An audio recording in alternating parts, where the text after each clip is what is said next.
Pour cette physicienne nucléaire réputée, le CEA et la COGEMA se sont crus tout permis. Ils travaillaient dans leur esprit pour la nation, puisqu'ils s'occupaient de la bombe, ils s'occupaient de faire le développement nucléaire. Et donc, clairement, ils étaient dépositaires du futur du pays. Et avec ça, ils arrivaient partout en roulant les mécaniques. Ils travaillaient pour la patrie, donc tout le monde devait s'incliner.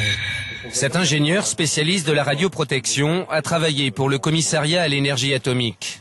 Il est pourtant critique. Le commissariat à l'énergie atomique puis l'industriel, ça a été des instruments au service de l'État. Donc l'État est aussi responsable. L'État est d'abord responsable de la santé de milliers de mineurs qui ont extrait, à ciel ouvert ou dans les entrailles de la terre, le minerai d'uranium jusqu'au début des années 2000. Responsable aussi des conditions de travail des ouvriers qui ont transformé dans les usines ce minerai en poudre d'uranium. Dans le Cantal, jusqu'au milieu des années 80, une usine a produit la poudre d'uranium qui sert de combustible à nos centrales nucléaires. Jean-Jacques Mesure est soudeur. Il a travaillé dans l'usine de Saint-Pierre, au contact direct de l'uranate.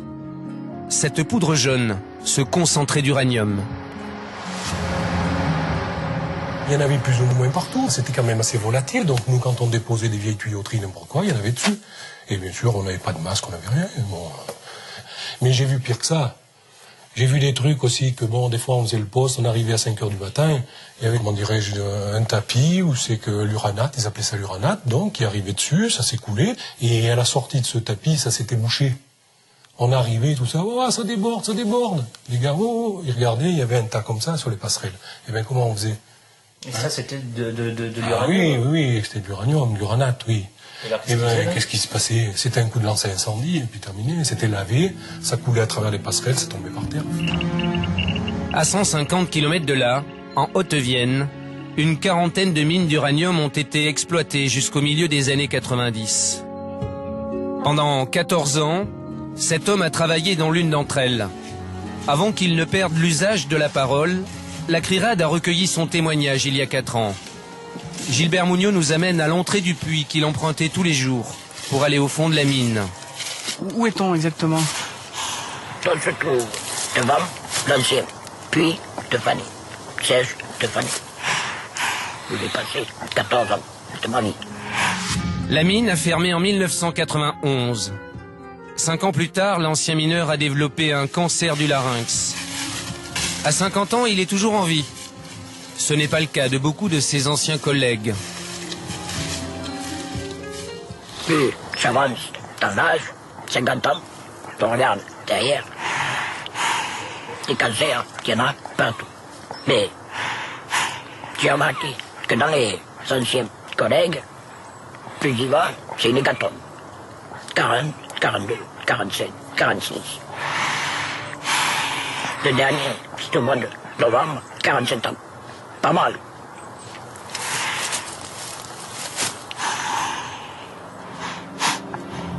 On fait une pause? En Haute-Vienne et dans les 210 mines d'uranium françaises, pendant des décennies, les mineurs ont été très exposés. Car il n'existe aucun moyen de se protéger, par exemple, de l'irradiation dégagée à proximité du minerai d'uranium. Comment se protéger contre le rayonnement gamma direct? Tu peux tailler faire. Tailler, t'as pas de protection. Travailler comme ça. Il t'aurait fallu 20 cm de peu. Tu le traîner. Est-ce que vous avez un suivi sanitaire, vous? J'ai quitté le 6 septembre 91. Ça a été fini. C'est fini. C'est plus le perfort de la COGEMA. Pour la COGEMA et l'État, l'extraction de l'uranium a toujours été une activité minière comme les autres, sans danger particulier pour ses travailleurs. Mais il y a 4 mois, une étude épidémiologique française a mis fin à cette version officielle.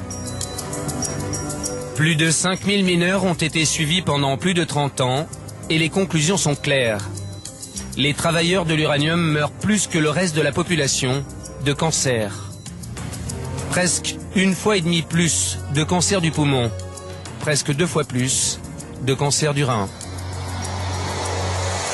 L'analyse de la mortalité des mineurs d'uranium français confirme en particulier l'existence d'un excès de mortalité par cancer du poumon.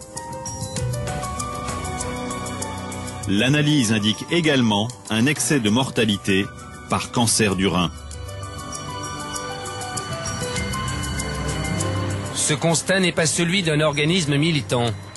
Il émane de l'Institut de radioprotection et de sûreté nucléaire, un organisme de l'État. C'est ce chercheur qui a supervisé l'étude. Dominique Laurier est formel. Les travailleurs de l'uranium décèdent plus que les autres de cancer.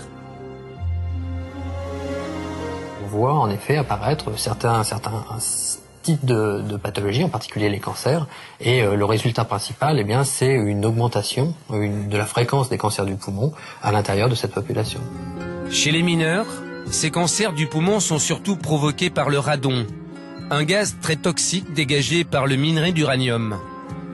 Pour le chercheur, ce gaz, mais aussi l'irradiation causée par le minerai, n'est pas sans danger pour les populations. Chez les mineurs d'uranium, la dose maximum au poumon est due au radon. Ce qui ne veut pas dire qu'en effet, sur certains autres types de populations, sur certains autres types d'expositions, on a des connaissances aujourd'hui pour indiquer que des fortes doses de rayonnement gamma peuvent entraîner également des cancers, y compris des cancers du poumon.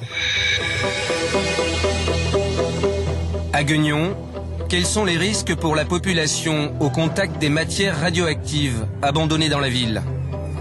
Retour à proximité du stade, de l'autre côté de la rivière. Nous allons cette fois-ci mesurer l'irradiation, c'est-à-dire l'impact de la radioactivité sur le corps humain. Saturation du radiamètre, 15 000. Là, c'est dangereux. À 2 pas de l'ancienne usine démantelée de la Cogema, l'expert de la CRIRAD a trouvé un point radioactif qui bloque carrément la mesure de son compteur Geiger. On sature le compteur Geiger au-delà de 15 000 chocs et en débit de dose au contact, on a 20 microsieverts. C'est-à-dire qu'en irradiation? En irradiation, on a 20 microsieverts. C'est-à-dire en quelques dizaines d'heures, on va passer la limite annuelle admissible. Ici, 15 heures de présence dans l'année suffisent pour qu'un pêcheur assis reçoive 300 microsieverts, la dose maximale admissible sur un seul lieu, fixée par les normes internationales. À l'emplacement de l'ancienne usine, tout a été nettoyé parfaitement. Et à l'extérieur de ce site, dans le domaine public, on est 100 fois au-dessus. C'est incroyable. Avant de quitter Gueugnon, nous avons croisé à proximité du stade des ouvriers de la Cogema, devenue l'entreprise Areva depuis 3 ans. C'est pas courant qu'il y ait des travaux sur le site. Nous en avons profité pour rencontrer leur chef de chantier, en caméra dissimulée. Depuis que les mesures inquiétantes de la CRIRAD sont connues, le préfet a demandé à Areva de chercher une solution. C'est cet homme qui devrait s'en charger. Nous, on a commencé, si vous voulez, à regarder ce qu'on pouvait faire. Et on a même fait faire des devis. Là, on attend, c'est le préfet qui gère l'affaire. On attend les décisions qui pourraient être prises. Suivant ce qui sera décidé, on agira, quoi. D'accord. Là, vous savez que c'est un propriétaire. Là, vous êtes propriétaire jusqu'à la route? Jusqu'à la route, ouais. Donc, ce que je dis, moi, c'est qu'à la limite, on mettait la clôture à la route et basta. Mais bon, c'est vrai que, de notre côté, ça arrange bien la commune d'avoir ça. Pour garer les voitures. Alors, voilà. Fermer le périmètre radioactif. Cette simple précaution permettrait de ne pas trop exposer la population. Il y a quelques jours, Areva se serait engagé à retirer les matières radioactives enfouies sous le parking du stade de Gueugnon.